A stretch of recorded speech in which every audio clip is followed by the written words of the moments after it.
If you're in your 20s and wondering why your bank account never seems to grow, it's not because you don't earn enough. It's because you're bleeding money on three things that society told you were normal. Today, I'm going to show you exactly what they are and what to do instead. Number 1, lifestyle inflation. Here's how it works. You get a raise, congratulations. But instead of saving that extra $500 a month, you upgrade. A nicer apartment, better restaurants, a new subscription you'll forget about by February. This is the silent killer of wealth.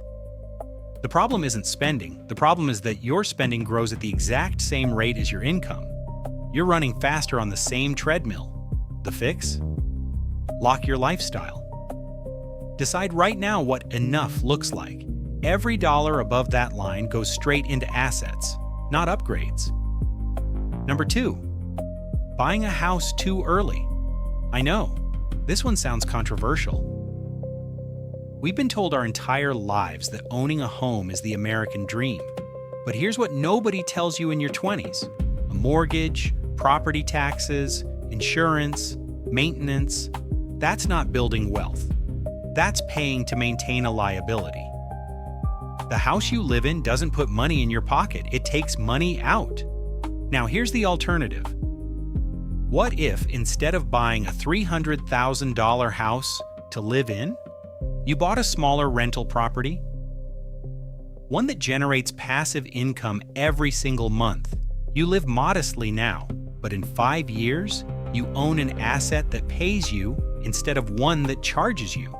That's not sacrifice, that's strategy.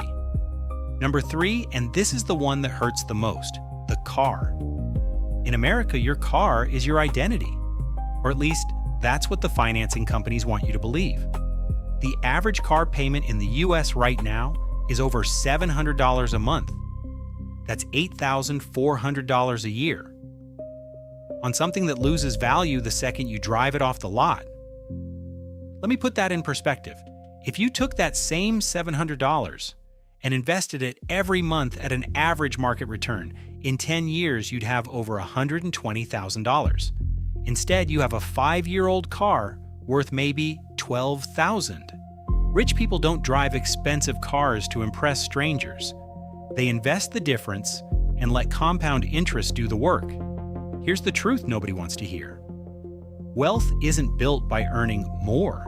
It's built by keeping more and deploying it into things that grow. Lock your lifestyle, buy assets before luxuries, and stop financing depreciating machines to impress people you don't even like. Your 20s are not for looking rich, they're for becoming rich. And the gap between those two things is everything. If this changed the way you think about money, subscribe. I'll see you in the next one.